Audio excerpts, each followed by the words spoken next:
Então, boa tarde.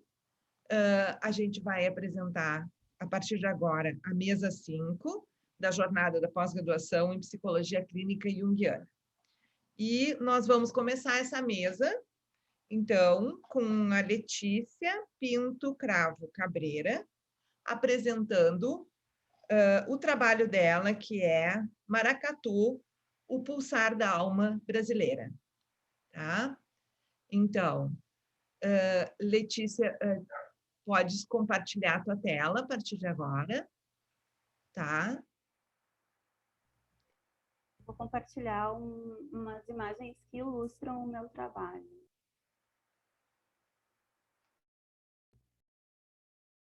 Foi? Tá, ok. Foi, né? Foi, Tá? pode começar. Então, boa tarde. Hoje, Samantha Vera. Descrever o que é o maracatu é uma tarefa quase impossível. Criados e feitos por pessoas diferentes, de comunidades distintas e em contextos diferentes, embora os grupos apresentem uma estrutura comum, que é o cortejo com seus reis e rainhas, eles não são homogêneos. São da mesma complexidade das coisas da alma. A palavra maracatu serve tanto para nomear a música, como também o cortejo. Suas músicas, conhecidas por toadas, são estruturadas em versos constituídos por uma chamada feita pelo mestre e uma resposta entoada pelos demais integrantes, e são acompanhadas pelas batidas dos tambores de uma orquestra percussiva. Segundo Ifá Fernandes, a força que emana das batidas do tambor gera conexões entre corpo e mente e homem e natureza, sintonizando nosso coração ao coração da Mãe Terra e nos aproximando da nossa ancestralidade. Remete ao pulsar das forças vitais da existência, nos falando da alma do ser e da alma do mundo. Os maracatus, de uma forma geral, podem ser descritos como uma manifestação da cultura popular e negra, com forte presença no estado de Pernambuco, o local onde surgiram os primeiros grupos. É composto de dança, canto, teatro e um estilo musical próprio. Desfilam no carnaval pelas ruas de Recife, na forma de um cortejo real composto por vários personagens: rei e rainha, príncipe e princesa, nobres, vassalos, escravos, baianas, lanceiros e damas do paço. Atualmente, também se apresentam em performances de palco e no formato de arrasto, caracterizado por ser uma apresentação apenas da orquestra percussiva, sem a participação dos personagens do cortejo. Poucas informações históricas sobre os maracatus podem ser encontradas até o século XIX. O que sabemos hoje é que todas as manifestações oriundas da cultura negra eram tratadas no Brasil como uma ameaça à paz e à tranquilidade da sociedade escravista, e por isso se tornaram alvo de projetos de Estado que visavam o seu apagamento, sofrendo repressões e toda sorte de perseguições policiais. Os primeiros estudos sistemáticos sobre os maracatus ocorreram em Pernambuco na virada do século XIX para o século XX, com os trabalhos do historiador Pereira da Costa e do antropólogo Nina Rodrigues. É consenso entre os estudiosos a ideia de que os maracatus constituem reminiscências dos festejos das coroações dos reis e rainhas do Congo, ligados dessa forma a uma tradição africana de períodos remotos. Porém, com o tempo, esse entendimento foi sendo ampliado, da visão de Pereira da Costa, que considerava uma manifestação cultural puramente africana, onde os sujeitos que dela participavam apenas repetiam antigas tradições com o objetivo de atenuar seu sofrimento e saudade da terra natal, se chega a autores que passam a compreendê-la como uma manifestação cultural híbrida, resultante da interação de tradições africanas, ibéricas e ameríndias, e mesmo construída pela sociedade branca para controlar a população negra. Destaco aqui o trabalho de Mário de Andrade, que em seu livro Danças Dramáticas no Brasil nos traz uma grande contribuição no sentido de compreender as diversas manifestações populares existentes no país. Ele caracteriza o maracatu como uma dança dramática, manifestação da cultura popular que tem como inspiração fontes mágicas e religiosas, que mesmo não aparentes, são perfeitamente perceptíveis. Os cortejos que ocorrem nas nossas danças dramáticas derivam de costumes religiosos pagãos muito antigos, que a Igreja tentou eliminar, convertendo-os em datas de comemoração cristã, em procissões católicas.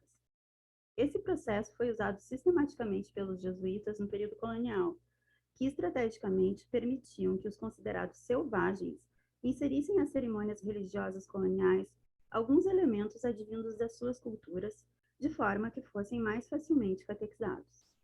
Inicialmente, então, as práticas culturais dos afrodescendentes foram incentivadas para fins de controle social, mas, em um segundo momento, elas foram fortemente perseguidas e reprimidas. Na época em que esteve viajando pelo Nordeste, pesquisando sobre a cultura popular, Mário de Andrade constatou com tristeza que as danças dramáticas lutavam furiosamente contra a civilização. Ou melhor, segundo o próprio autor, era a civilização que lutava contra elas, e infelizmente as dominava. Trago aqui 3 estudos contemporâneos que vão ao encontro dos pensamentos de Mário de Andrade. A analista junguiana Teresa Caribé, no seu artigo Caminhos de Volta, Retorno Consciente às Origens, nos lembra que Jung já apontava possíveis perigos trazidos pela modernidade, que para progredir acabava esmagando o indivíduo. A autora afirma que, a partir do momento em que nos afastamos das nossas origens e tradições, produzimos um esvaziamento da nossa subjetividade e assim nos desumanizamos, nos tornamos bárbaros. Outro autor é o historiador Luiz Antônio Simas, que considera que as violências infligidas nos corpos negros buscavam também destruir as memórias e saberes ancestrais. Simas compreende o conceito de descolonização como uma transgressão ao sistema de subordinação ao qual o sujeito pertence, como um ato e responsabilidade para com a vida. Descolonizar é fazer dos nossos atos um contínuo rito que pluralize sentidos e transmute a morte em vida, para nos livrarmos de uma vida que antecipa a morte. Essas transgressões criativas geradas da miscigenação de múltiplos elementos, portadoras de possibilidades, invenções e transformações capazes de rasurar a realidade posta, o pedagogo Luiz Rufino denomina cruzo. Esses cruzos, essas encruzilhadas, nas palavras dele, versam acerca da pluralização. O cruzo em si se expressa como mobilização de uma força denominada axé, princípio da vida que emerge como o fundamento capaz de rasurar a lógica desencantadora perpetuada pelo regime colonial.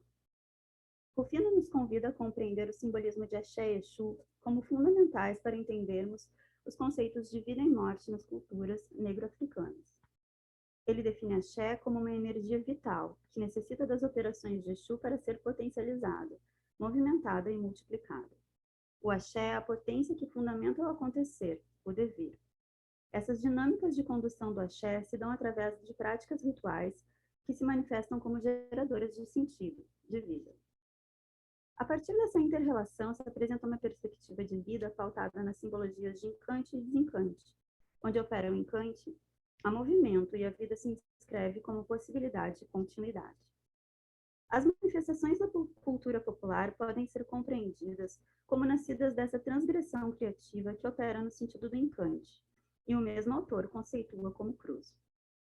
Podemos considerar que esses conceitos se comunicam com o que Jung denominou de função transcendente, processo dinâmico que descreve o surgimento de um terceiro elemento a partir da tensão gerada por pares opostos, racional e irracional, masculino e feminino, introversão e extroversão, e sagrado e profano, por exemplo. E tem como finalidade possibilitar o nascimento de algo novo, uma nova realidade possível. Jung, em A Natureza da Psique, afirma que o inconsciente é a energia criadora, da qual permanentemente nascem novos conteúdos. É força criativa que produz sentido e impulsiona o indivíduo em direção à realização. Rufino nos apresenta Exu como um conceito para além da divindade do candomblé. Vem propor o seu valor enquanto sabedoria ancestral que dá sentido à vida. Exu é a palavra que encanta, senhor das astúcias, dos escapes, das esquivas, das rasuras, festas e frestas. É ato criativo e responsável pelas dinâmicas que pluralizam o mundo. A encruzilhada, como um dos símbolos de seus domínios e potências, emerge como um horizonte disponível para múltiplas e inacabadas invenções. Exu é corpo integral ritmado pelo pulsar gingado. É aquele que, ao colidir com algo, se transforma em um terceiro elemento, não mais o primeiro ou o segundo, um novo, formado a partir da integração dos dois anteriores. Segundo Humberto Oliveira, no texto Alma Brasileira, revisitando nossas culturas e raízes, os mitos nascem, crescem e se transformam a partir das narrativas da cultura oral. Em seu texto, cita Walter Benjamin, que afirma que as narrativas têm suas raízes, principalmente, nas camadas artesanais da sociedade, e são a melhor forma de reconhecermos aquilo que faz parte da experiência coletiva. Podemos definir as narrativas míticas como histórias contadas e recontadas por uma comunidade ao longo de muitos anos, que carregam um grande número de imagens mentais e afetivas, segundo as quais os indivíduos interpretam a si mesmos e o mundo à sua volta. Essas narrativas falam do que necessitamos para o equilíbrio e o ritmo da nossa alma. Em seu texto Vivência Mítica e Ação de Irmanar, Humberto Oliveira afirma que o contato com a narrativa é capaz de despertar uma vivência mítica, uma vivência artística e ritual do mito, que possui potência suficiente para despertar novos recursos para lidarmos com as questões da vida. De acordo com o autor, o cantar, dançar e dramatizar, por evocarem diferentes repertórios de afetos e ações, são convites a uma vivência mítica. Os folguedos populares, entre os quais se encontram o maracatu, através do forte caráter ritual que carregam, permitem essa vivência, pois possibilitam a integração entre o corpo-experiência, corpo-psique e corpo social, criando novas potências e devires. Para ele, as experiências míticas que ocorrem a partir do encontro com a cultura popular têm poder de curar as nossas feridas coletivas. A vivência da fantasia propicia o surgimento daquilo que é mais fundamentalmente humano. Ela liberta, desterritorializa, abre caminhos e promove a passagem para outros universos psicossociais. Importante apontar como a experiência corporal pode ser determinante nos processos integrativos. Nos cortejos maracatu, é a partir de uma vivência corporal, um corpo que dança, canta, reza, toca e se deixa tocar, que essa conexão pode ser experienciada. É a presença efetiva naquele espaço-tempo, com suas músicas e rituais, e uma grande riqueza de significados, que permite uma integração corpo-psique coletivo, tornando possível uma vivência mítica. Para Lúcia Helena Pereira, no artigo O Ritmo da Vida, Corporeidade, Autoexpressão e Desenvolvimento Humano, o gesto e a música são linguagens expressivas que, carregadas de emoções e sentimentos, trazem alma àquilo que seria trivial, permitindo uma articulação harmoniosa entre o corpo e psique, coração e razão, consciente e inconsciente. De acordo com a autora, a vida que pulsa em nós pulsa também no universo. Há ritmo nas batidas no nosso coração, assim como nos movimentos das marés, nos sons que vêm da natureza e nas batidas das asas de um pássaro. Os movimentos sociais, as tendências artísticas também são ritmos. Tudo se manifesta através de ritmo. Ritmo é pulsação vital. Os maracatus, com seus ritmos, ritos e mitos, são muito mais complexos do que podemos imaginar, e nenhum conceito, folguedo, brinquedo, dança dramática, folclore ou sobrevivência cultural dá conta do significado que carregam. A diversidade de elementos que compõem os maracatus, desde a sua origem até a atualidade, reflete as múltiplas identidades da alma brasileira. Walter Boechat nos lembra que somos uma sociedade complexa, multirracial e de características únicas. O autor, em seu artigo A Visão Junguiana dos Mitos, utiliza as ideias de Roberto da Mata, que propõe pensarmos as figuras arquetípicas predominantes na sociedade brasileira a partir de 3 rituais coletivos: a parada de 7 de setembro, a procissão religiosa e o carnaval. Cada um desses rituais contém em si uma figura representativa das formas típicas em que o brasileiro se inscreve nos espaços sociais. O carnaval é representado pelo malandro, que, em seu aspecto positivo, consegue escapar do encarceramento limitante do arquétipo do pai e consegue criar. No que pese toda a opressão e violência imposta a homens e mulheres durante séculos, o projeto colonial não foi capaz de desencantar nossa alma. Alimentados na diversidade, guiados pela necessidade de pertencer e impulsionados por essa força dinâmica e criadora que fundamenta o ser humano e encontra nascente em cada fresta possível, nos desenvolvemos e, ainda encaminhada, estamos conseguindo reconhecer não só a brutalidade, mas também a força e a lindeza que toda essa mistura gerou em nós. Sob a regência de Exu, nossa alma malandra, cheia de gingados e ao som das batidas dos tambores, vem conseguindo construir uma história com alegrias. Na dor, na fé, na luta, na irmandade, na felicidade possível, sempre há possibilidade de criação. Estão aí os maracatus, os carnavais, os Bumba Meu Boi, as festas de São João e tantas outras nossas forças para comprovar. No decorrer da sua história, o maracatu bebeu de muitas fontes. Nas suas manifestações, elementos foram incluídos e outros excluídos. Suas nações são únicas, apresentam diferentes formas de cantar, dançar, de tocar, de lidar com o sagrado. O maracatu é dinâmico, dança com as comunidades, com a sociedade, com a história, com as batidas dos tambores, com os corpos que dançam. E nessa interação entre tradição e modernidade, entre o sagrado e o profano, nos presenteia com uma riqueza indescritível, carregado de história, cicatrizes, lutas, afetos, toques e diversidade, é espelho da cultura e da alma brasileira. Muito obrigada. Letícia, obrigada. Vou interromper aqui teu compartilhamento. Letícia, muito obrigado pela tua apresentação, tá? E agora, então, a gente vai passar para a apresentação da Samantha Andreoli. E o trabalho da Samantha tem o título A Inspiração das Nove Musas na Psique Criativa, o processo de individuação traçado em arte. Samantha. Boa tarde. Tu vou compartilhar. Isso.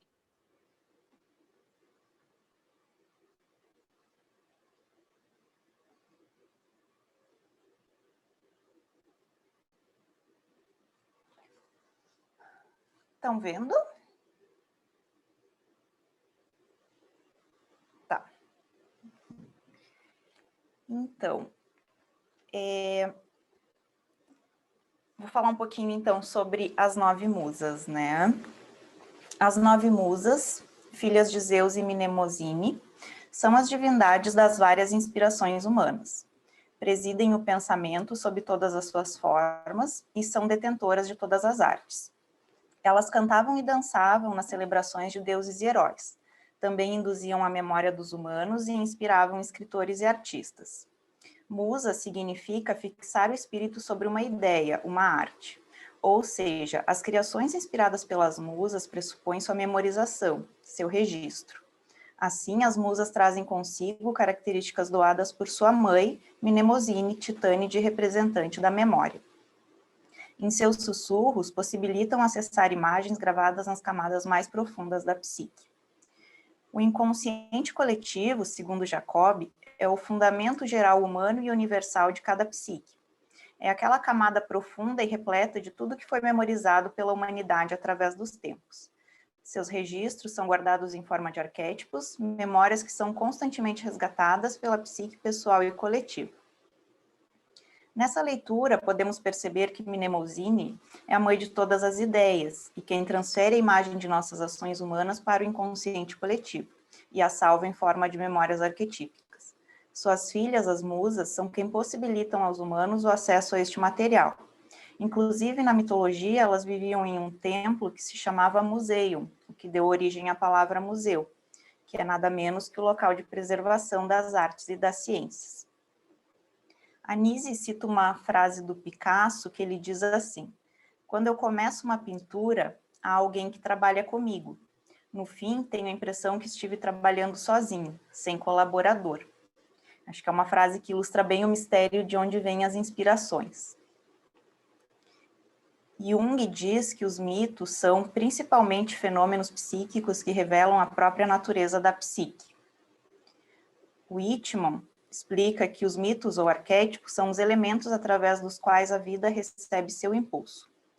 As musas, então, se fazem presentes toda vez que alguém se aventura a expressar-se em um processo criativo. Muitas vezes não se sabe de onde vêm as ideias, pois foi alguma das musas que veio ao pé do ouvido e a sussurrou. Obviamente, falamos aqui de forma simbólica. Trago as musas como arquétipos, os quais se fazem presentes dentro de toda a psique humana. Jung já dizia que o artista não domina o ímpeto da inspiração que dele se apodera, obedece e executa, sentindo que sua obra é maior que ele, por este motivo possui uma força que lhe é impossível comandar. Criar é uma experiência que se faz necessária enquanto se caminha em direção à individuação, que é a tendência instintiva a realizar plenamente potencialidades inatas. Para Jacob, é o processo mais ou menos consciente de desenvolvimento psíquico, natural e dado a cada ser humano com vistas à ampliação da consciência e ao amadurecimento da personalidade. A arte pode ser usada como uma ferramenta de autoconhecimento. Ao exercitar o processo criativo, seja ele qual for, cria-se a si mesmo. Cada criação contém em si seu criador. Então, cada criação faz-se elaborar o próprio artista. Por isso, é uma atividade terapêutica que auxilia o encontro com o self. Jung diz, não sou eu que crio a mim mesmo, eu aconteço para mim mesmo. Um processo criativo necessita do direcionamento da libido. A libido, entendida aqui como energia psíquica de forma geral, é o ímpeto de vida presente dentro de todos. Assim, entende-se que, no que se trata de processos criativos, há a necessidade de um movimento natural do self em direção ao objeto de criação, pois quem se manifesta no processo é o próprio self, que é o centro ordenador da consciência, o qual representa o caminho da realização da vida individual. Essa dinâmica psíquica só vai acontecer através do símbolo. É conforme a simbolização acontece que se dá o movimento da libido, na arte e na vida. A imagem só tem valor psicológico para a alma quando surge do símbolo. É ele que indica para onde a energia libidinal está se direcionando. Segundo Jacob, símbolo é um arquétipo que tomou forma, foi percebido pelo consciente, mas que ainda tem um fundo arquetípico. Quando totalmente apreendido pelo consciente, ele se torna signo, e o símbolo morre, volta para seu lugar de arquétipo no inconsciente coletivo. O Woodman diz que não podemos ver o arquétipo, mas podemos ver a imagem arquetípica. O mundo eterno é revelado por meio de imagens pessoais, o atemporal através do tempo. Para Eliade, o símbolo revela certos aspectos da realidade, os mais profundos, que desafiam qualquer outro meio de conhecimento. As imagens, os símbolos, os mitos, não são criações irresponsáveis da psique. Eles respondem a uma necessidade e preenchem uma função, pôr a nu as mais secretas modalidades do ser. Por conseguinte, o seu estudo permite-nos conhecer melhor o homem. Jacob ainda afirma que para os criativos, os artistas, complexo e símbolo constituem o motivo e a matéria de seu processo criativo e fazem dele o porta-voz legítimo do indizível, mas eternamente vivo e ativo na alma de toda a humanidade.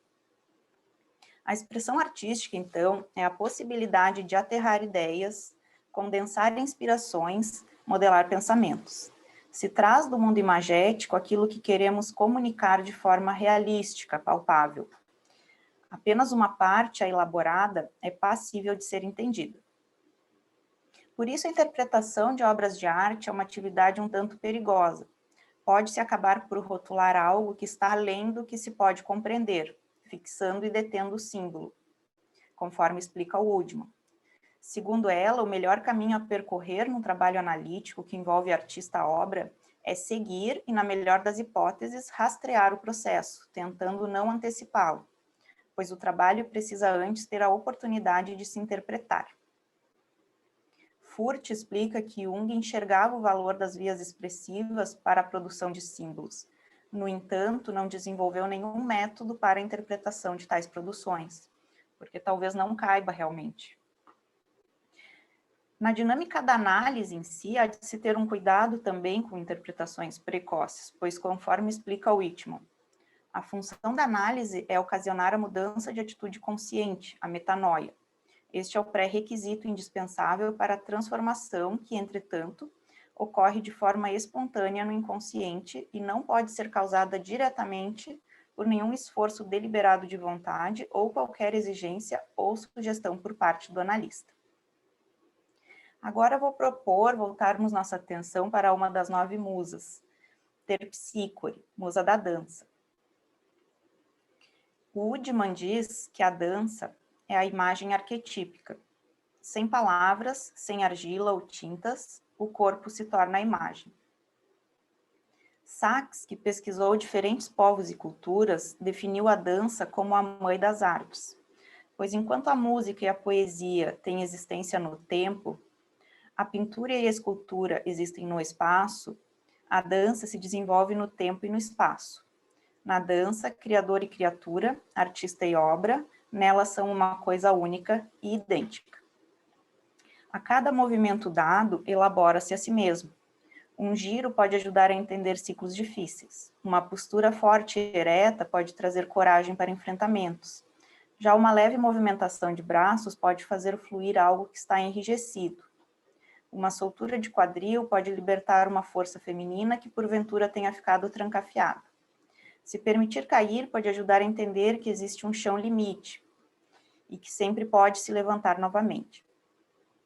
Toda a movimentação do próprio corpo pode se tornar um símbolo, desde que haja conexão com o movimento. Enquanto a atenção está se voltando para dentro de si, os movimentos externos vão se tornando metáforas para as questões internas.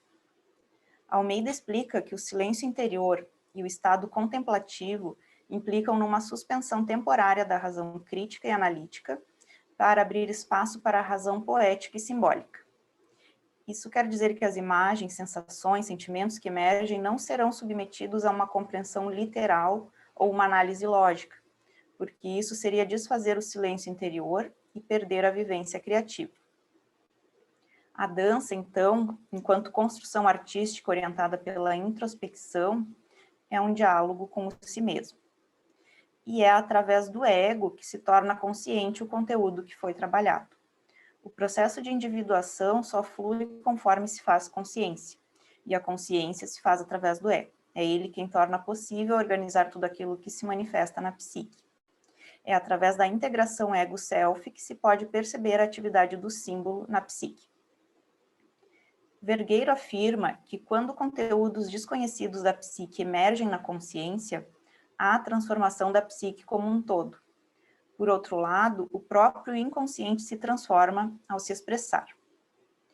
Então, para concluir, através da relação com a imagem mítica de Terpsícore, musa da dança, é possível tomar consciência do próprio corpo e de si. Enquanto se cria uma dança, se vivencia através do corpo o contato com o inconsciente. A conexão pessoal com essas informações possibilita a criação de símbolos, os quais podem transformar a psique e auxiliar nas suas necessidades complexas. A função do psicólogo junguiano frente a uma mente expressiva, ou seja, a mente de qualquer ser humano, é facilitar o contato com o inconsciente, de forma que surjam novos entendimentos conscientes. Isso pode ser feito também através do incentivo ou proposta da prática criativa, que é tão inerente ao ser humano quanto a própria respiração, mas que, assim como essa, às vezes é deixada de lado e operada no modo automático. Se a atenção se desvia e as atividades humanas entram no modo automático, a infinita capacidade criativa se atrofia. Nas palavras de Jung, nossa função será muito mais desenvolver os germes criativos existentes dentro do paciente do que propriamente tratá-lo. E aqui entra uma perspectiva muito importante do trabalho analítico. Os germes criativos dizem respeito a todo o desenvolvimento do ser, qualquer que seja a função social persona exercida. Ela precisa encontrar um modo criativo de viver. Se perceber criador é uma habilidade desenvolvida para a vida. Assumir que a vida não está totalmente sob controle e por isso torna-se importante adquirir o equilíbrio necessário para dançar as nuances que surgem em cada nova fase do viver.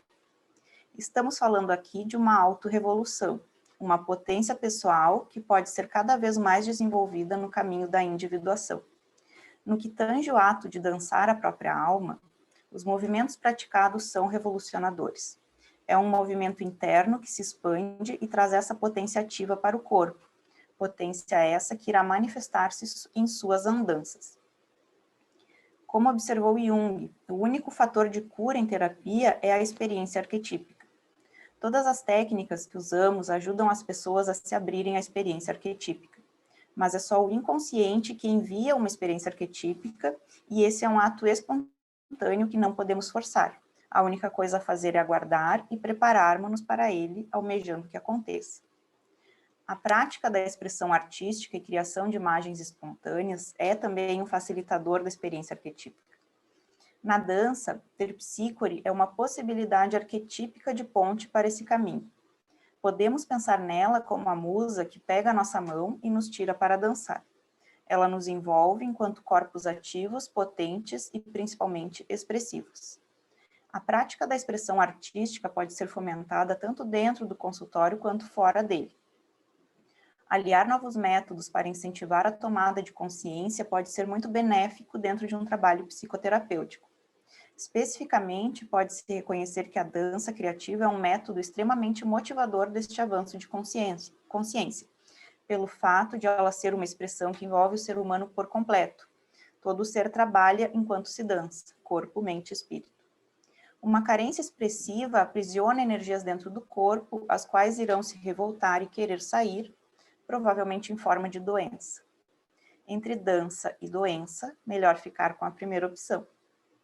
A vivência expressiva dispõe de uma grande força e possibilidade de desenvolvimento da consciência humana. E isso se faz integrando aspectos do inconsciente à consciência, considerando a luz e a sombra, acolhendo os aspectos anímicos conforme eles se manifestam. Ela irá funcionar a serviço do self, principalmente se estiver voltada para este fim. Expressar aspectos da alma é poder enxergar a própria alma, é transportar essa instância para o próprio campo de visão, trazendo assim a luz. É isso. Obrigada. Samantha, muito obrigada pela tua apresentação.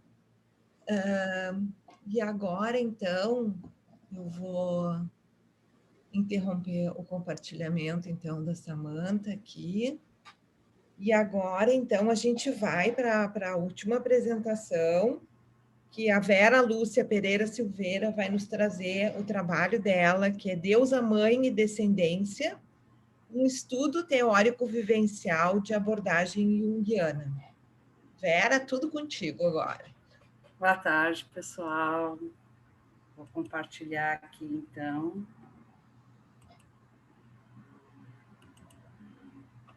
Estão vendo, né? Sim. Então, o foco central do meu trabalho é o mito da deusa mãe e a sua divisão nas principais deusas do panteão grego, decorrente da vitória dos deuses masculinos, enriquecidas pelas vivências arte-terapêuticas.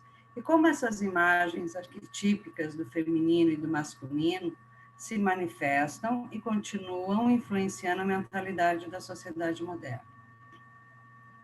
Frente a esse foco, a pergunta que se faz é como a psicologia analítica vê o ser humano. Boechat, em Aspectos do Feminino de Carl Gustav Jung, nos diz que o Jung enfatiza a bissexualidade inerente a todo ser humano, homens e mulheres, psicologicamente falando. Partindo disso, é possível pensar no mapa da psique, mas o mapa da psique inconsciente na abordagem junguiana. Então, o mapa da psique inconsciente, ela é composta por camadas, por diferentes camadas. Uma camada, a parte principal, a parte inicial é uma camada de parte individual, que é decorrente das nossas vivências pessoais, e que o Jung chama de complexos afetivos. Uma camada intermediária, que foi incluída agora na modernidade, através dos trabalhos do Dr. Joseph Anderson, que é cultural, que tem a ver com os saberes que diferenciam as famílias e as comunidades, e ela é composta, então, pelo inconsciente cultural e complexos culturais. E uma mais profunda, que é o inconsciente coletivo, que abarca os saberes humanos de todos os tempos. E aí é conhecido como os arquétipos. Mas dentro do meu trabalho, a função transcendente ela é fundamental, porque o que está constelado na consciência tem o seu oposto no inconsciente. E para essa resolução dessa tensão, entra em ação a função transcendente, integrando as polaridades, no caso, masculinas e femininas, que eu pretendo trabalhar na vivência arte-terapêutica. Ocorrendo, então, o hierogamos, que é o casamento sagrado, nos levando ao encontro do ser integral.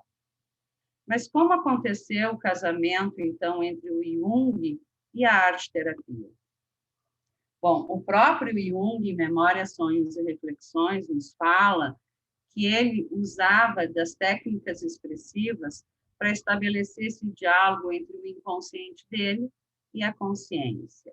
E esse material todo ele ficou guardado, chegando a nós agora, há pouco tempo atrás, através dos livros do livro vermelho, dos livros negros e outros livros que ligam o Jung à arte, né? Então, tornar o invisível em visível por meio das imagens é o que a arte faz por nós. Outro autor que eu achei relevante para o meu trabalho, principalmente porque com a arte-terapia a gente trabalha com o corpo, é Kahneman, que ele diz o seguinte: a vida do corpo é a fonte de nossos mitos. O mito tem a ver com o movimento do nosso corpo universal e pessoal. Aí nós chegamos na importância dos mitos para a psicologia junguiana. Os mitólogos, os que os mitólogos chamam de mitos, o Jung vai chamar de arquétipos. Então, o que eles têm em comum? Os mitos e os sonhos nascem do inconsciente coletivo. Campbell nos diz que o mito é o sonho público e o sonho é o mito privado. Além disso, Boechat nos lembra que a linguagem psíquica ela é mito poético. Aí, em Von Franz, em Mitos da Criação, ela nos fala que o próprio Jung perguntava para os seus pacientes: qual é o seu mito pessoal que está tentando ser revelado através dos sonhos? Encontramos em Querens uma outra perspectiva que nos auxilia nesse tema. Concebe os mitos como uma parte da história que podemos chamar de nós. Em Barcelos, ele é fundamental porque ele diz o seguinte: toda a mitologia é uma teia de relações. Os deuses pertencem uns aos outros. Há um Ares dentro de Afrodite, um Afrodite dentro de Ares, e assim sucessivamente. E aí a gente chega ao culto da grande deusa mãe, que é o foco central do meu trabalho, né? Ela continha dentro de si todos os atributos divinos. Ao mesmo tempo em que ela era rainha do céu, ela era rainha da morte. Deusa do amor, mãe de tudo, senhora das feras, a protetora, doadora da sabedoria. E ela era conhecida por diferentes nomes em muitos lugares. Como, por exemplo, no Egito, ela era conhecida como Ísis, em Grécia, como Gaia, na Suméria, por Inanna, só para citar alguns. Então, nós estamos falando de um momento histórico em que o matriarcado era vigente. Só que o matriarcado foi perdendo espaço para o patriarcado, e aí ocorreu a transição do mito da grande deusa-mãe nas principais deusas do panteão grego, decorrente, então, da vitória dos deuses masculinos. Como é que esse processo ocorreu? Povos guerreiros começaram a invadir o território que hoje a gente chama de Grécia. Os últimos a invadir foram os dórios, que isso remonta a mais de 5.000 anos atrás. Eles eram povos guerreiros e eles trouxeram consigo os valores do patriarcado, que é a dominação, o poder, a posse, a disputa, né? Mas de que forma eles utilizaram para impor a sua cultura sem recorrer a novas lutas sangrentas, suplantando o culto da grande deusa-mãe. Através da divisão de seus atributos ou características divinas, dividindo nas 6 principais deusas do panteão. Essas deusas, elas já existiam naquelas regiões, mas elas possuíam cultos secundários. Então, cada deus acabou pegando para si um atributo divino. Então, por exemplo, Hera passa a ser a protetora do casamento, monogâmico para a mulher. Deméter, a deusa da maternidade, da fertilidade. Ártemis passa a ser a protetora da caça, da selva. Perséfone passa a ser a deusa do mundo avernal. Afrodite, a deusa do amor. Atena, a deusa da sabedoria e da guerra.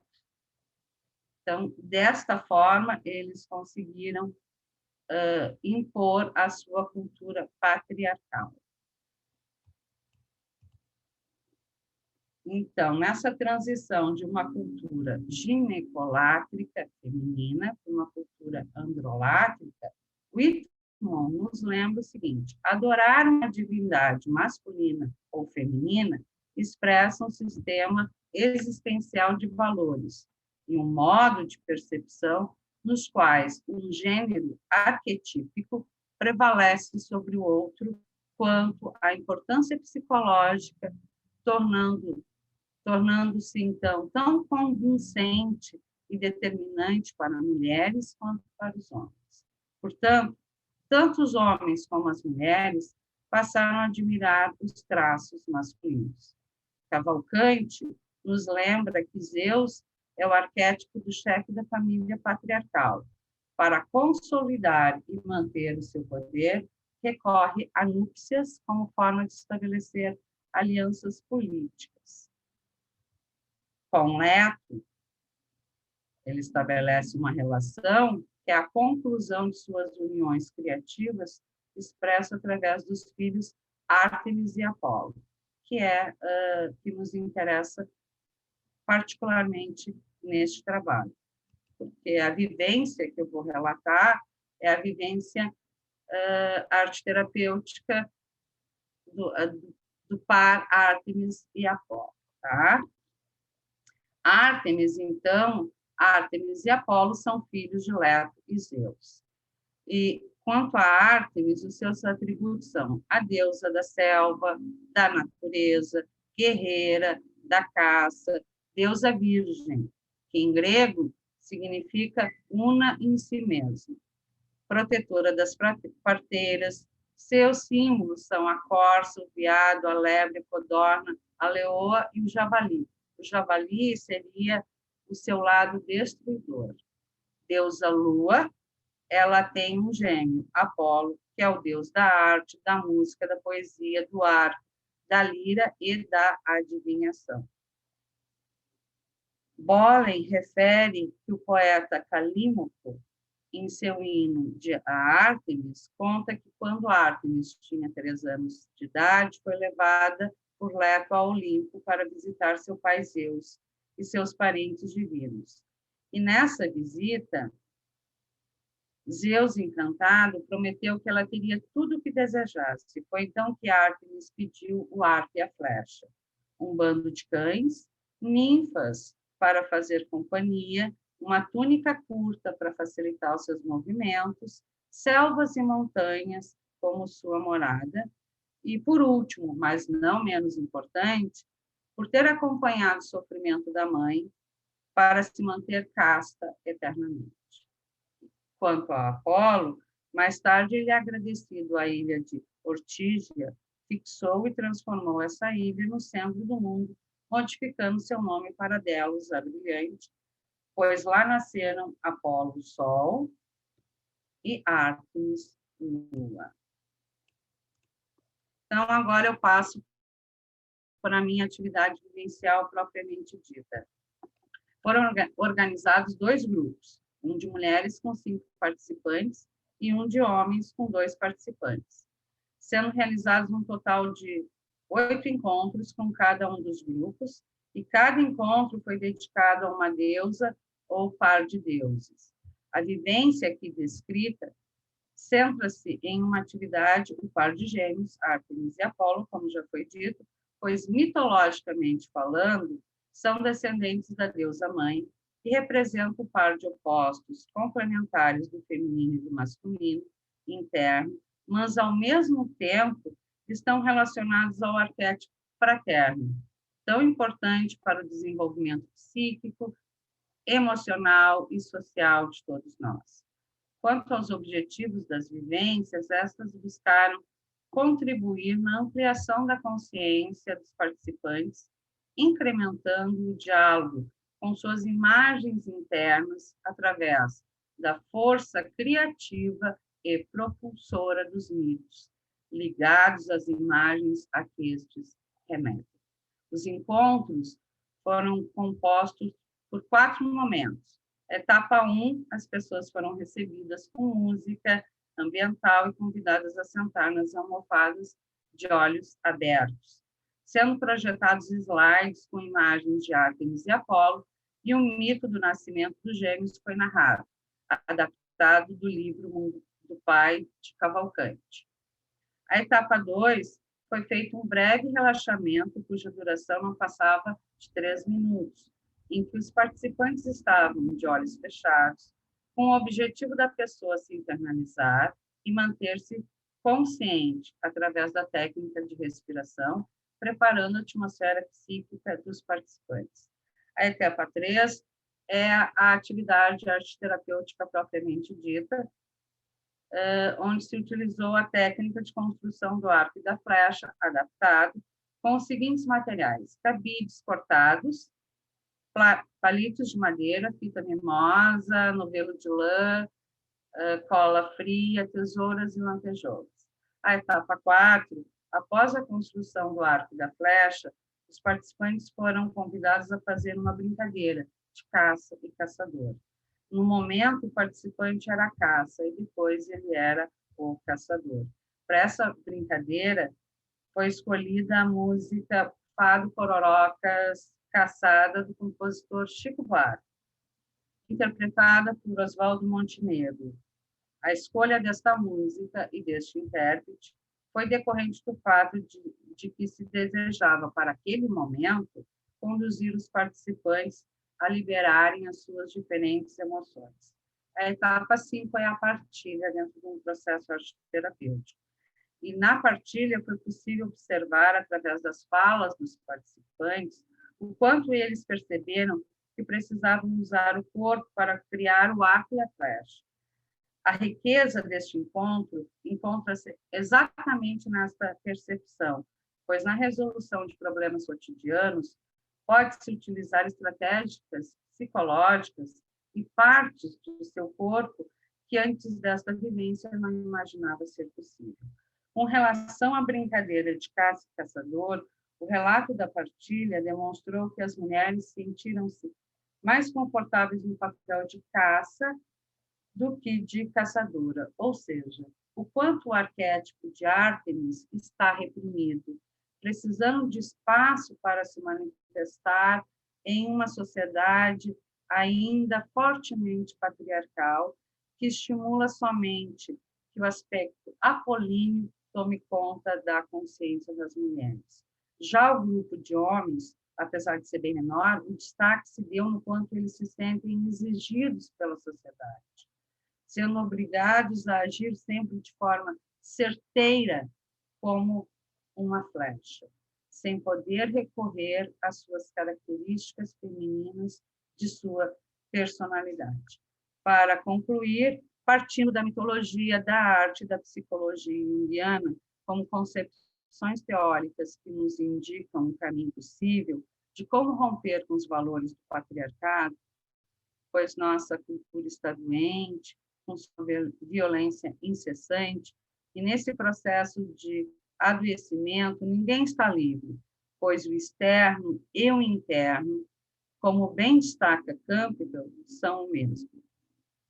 Verificamos ser muito favorável que haja um retorno em nossa vida espiritual e psicológica da consciência da dimensão arquetípica do feminino, trazendo o sentido místico e profundo da Terra e seus ciclos de nascimento, crescimento, amor, morte e renascimento, pois perdemos nossa ligação interior com a grande mãe de todos nós. O pensamento junguiano auxilia, pois questiona a rígida divisão de gênero e de papéis sexuais, caracterizando o ser humano como um ser andrógeno, entendendo que o masculino e o feminino são forças complementares da natureza do homem e da mulher, buscando com os trabalhos arte-terapêuticos proporcionar aos participantes uma maior conscientização de seus aspectos femininos e masculinos internos. Cabe destacar que, quando trabalhamos em prol do processo de individuação, temos que ter em mente que é um processo e que mudanças ocorrem ao longo do caminho, que o caminhar significa, simbolicamente, enfrentar o mundo com graça e leveza que o trabalho arte-terapêutico pode proporcionar. E que também não é possível mensurar as mudanças que ocorreram na vida dos participantes, pois se trata de mudanças muito sutis, que somente percebendo, em algum momento, de alguma razão, que deixou de reagir ou de sofrer como anteriormente. Por fim, a intenção desse trabalho não foi trazer de volta o matriarcado, mas sim de que todos nós, seres humanos, possamos encontrar espaços de acolhimento para integrar as duas polaridades que em nós habitam, masculina e feminina, formando uma nova consciência que tenha possibilidade de emergir neste terceiro milênio. Como diz Herving, conheça-te a ti mesmo e torna-te o que és. E cuide com carinho do seu corpo, pois é a morada da alma. Meu muito obrigada.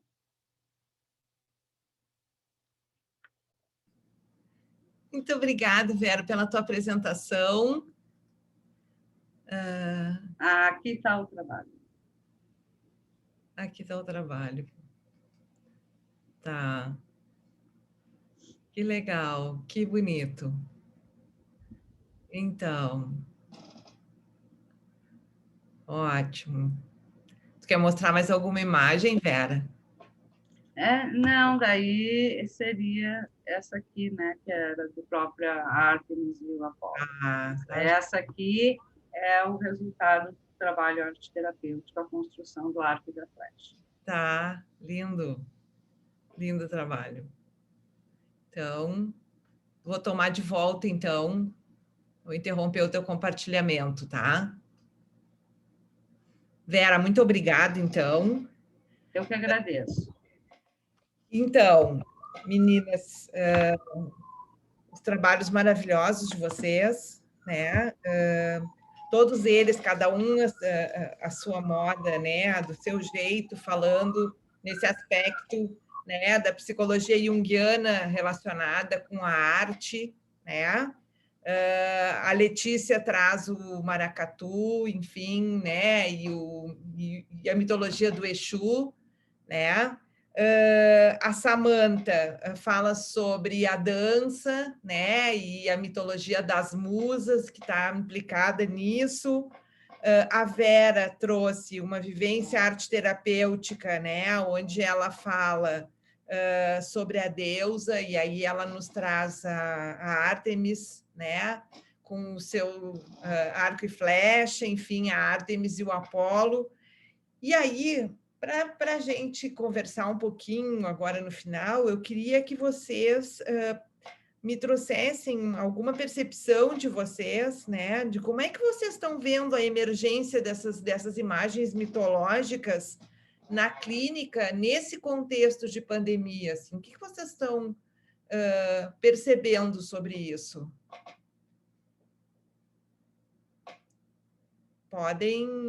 Podemos fazer na ordem que vocês quiserem. Quem quer começar? Samantha, então, vamos lá, contigo. Ok. Bom, nesse momento, né, pandêmico, enfim, de caos mundial, né, eu acho que fica também um momento de caos mental, né, eu acho que é inevitável, assim, uma coisa se reflete na outra, né, e qual que é a nossa função aí frente a uma pessoa que chega bagunçada através disso tudo, né, enfim, eu acho que primeiro de perceber o que essa dinâmica está propondo, né, o que o inconsciente mostra como caminho, né, para aquele indivíduo que está ali na nossa frente, né, e enfim, eu acho que essa questão de perceber esses caminhos, assim, eles são percebidos quando a gente consegue simbolizar, né? Então, aqui a gente fala um pouquinho dessa... A gente está falando de mito e de arquétipo, né? Que é a linguagem da alma, né? Então, acho que é um momento de uma... é um momento difícil, enfim, mundialmente difícil, aí acho que no Brasil, principalmente, mais difícil ainda, né? E como, então, também sair um pouco dessa realidade dura, difícil, enfim, né? Acho que a concretude só, assim, enrijece um pouco, assim, a experiência, né? Então, acho que é uma urgência, realmente, sim, desenvolver um pouco esse lado lúdico mesmo, né? Assim, enfim, realmente, sim, fazer com que a gente consiga conversar nessa linguagem da alma, né? Porque é muito interessante, assim, quando o paciente percebe, né, que aquela realidade, enfim, difícil que ele está vivendo não é uma experiência fechada e solitária, enfim, tem um percurso mitológico aí que está bem relacionado em algum aspecto com aquela experiência de vida. Eu acho que isso traz uma certa... acho que pode fazer com que ele se sinta assegurado pelos deuses, assim, né? Entre em contato aí sente na própria vida o que é, né? Entrar em contato com aquela figura, aquele ser mítico, né? Então, eu acho que isso é de uma riqueza, assim, que não dá para descrever, né? A gente tenta aqui aprofundar, colocar em palavras, mas é a vivência que vai trazer o sentido, né? Perfeito. Enfim, acho que é isso. Obrigada, Samantha. Meninas. Posso falar? Pode, Vera. Não sei se eu tenho alguma coisa mais para contribuir o que a Samantha disse, mas assim, o que eu tenho visto na clínica, principalmente lá no início da pandemia, através dos sonhos, eram assim, os temas que mais me apareceram e que apareceram em mim também, que daí eu levei no meu processo terapêutico. E como Campbell nos lembra, o fora e o dentro são o mesmo, assalto, muitos sonhos com quedas, muitos sonhos com telhado ruindo. Então, praticamente foram esses temas arquetípicos que apareceram. Uhum. Né? E como eu trabalho com arte-terapia, também eu sempre peço para a pessoa que eu atendo um pedacinho de uma música, que ela expresse aquele sonho, porque não adianta só a gente interpretar o sonho, ele tem que ser vivenciado. Eu também utilizo isso no meu próprio processo terapêutico. E aí eu lembro de um sonho meu, eu vou relatar um sonho meu, tá? De um assalto, ou de uma tentativa de assalto na minha casa. E aí eu fui pintar esse sonho para levar na minha terapia, né? E aí eu fui utilizar nanquim, e o nanquim, o tubinho do nanquim virou, e daquela tinta eu fiz vários riscos, assim. E quando eu fui mostrar no meu processo, a minha terapeuta me chamou a atenção que aquilo parecia bem o desenho do vírus. Então, assim, o dentro e o fora são o mesmo. Então, né, eu acho que a gente usando o lúdico, como a Samantha falou, nos ajuda a entrar nessas vivências que o sonho nos proporciona. Perfeito. Perfeito, Vera. Obrigada. Isso mesmo. Obrigada. Obrigada. Letícia. Verona. Então, eu estava ouvindo as gurias e eu estava pensando que a pandemia ela nos empurrou para um movimento contrário ao que eu acho que a gente tem feito muito nos últimos anos, que é um movimento de afastamento da gente, né? Com o que é mais precioso, né? Com o sagrado, com o divino dentro de nós. E a pandemia nos empurra para um olhar, né?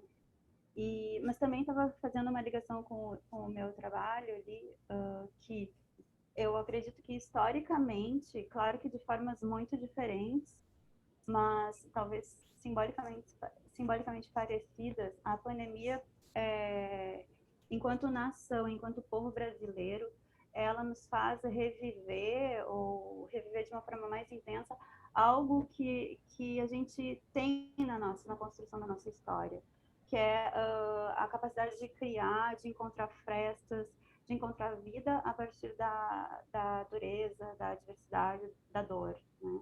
Então, a gente vê isso lá no movimento do início da nossa colonização com o povo indígena. Enfim, acho que a gente vai olhando em vários momentos da nossa caminhada enquanto nação. E eu acho que as manifestações culturais... É porque eu comecei a ir para o trabalho, tá? Perfeito. As manifestações culturais, principalmente para aquelas pessoas que vivem essa manifestação cultural de uma forma mais profunda, né, com um contato mais ligado à simbologia que elas carregam, elas têm essa capacidade de transformar, de criar potência de vida, tanto no individual quanto no grupo. E aí, fazendo um caminho para o individual, para a clínica, eu penso que...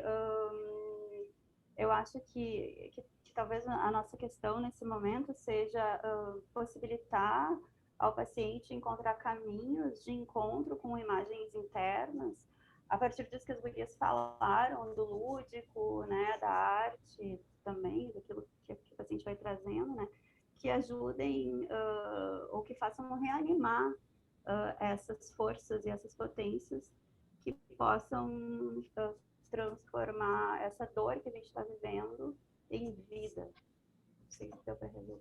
Perfeito, perfeito, Letícia. Gurias, muito obrigado pelos trabalhos lindos que vocês trouxeram para a jornada, tá? E assim, essa contribuição tão bonita, porque eu acho que o trabalho de vocês, assim, das 13, é bastante inspirador justamente nesse momento que a gente precisa, né, dessas imagens para fazer transformação, como a Letícia colocou agora, né? E os trabalhos de vocês foram, assim, muito bonitos e muito interessantes para a gente pensar realmente, né, esses caminhos para a gente sair desse momento, que é um momento de tanta dor coletiva, né?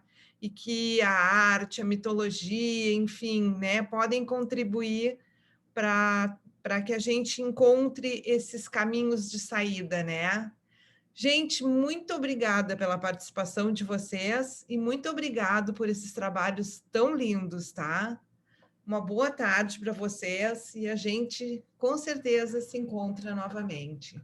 Tá? Obrigada. Obrigada. Beijos.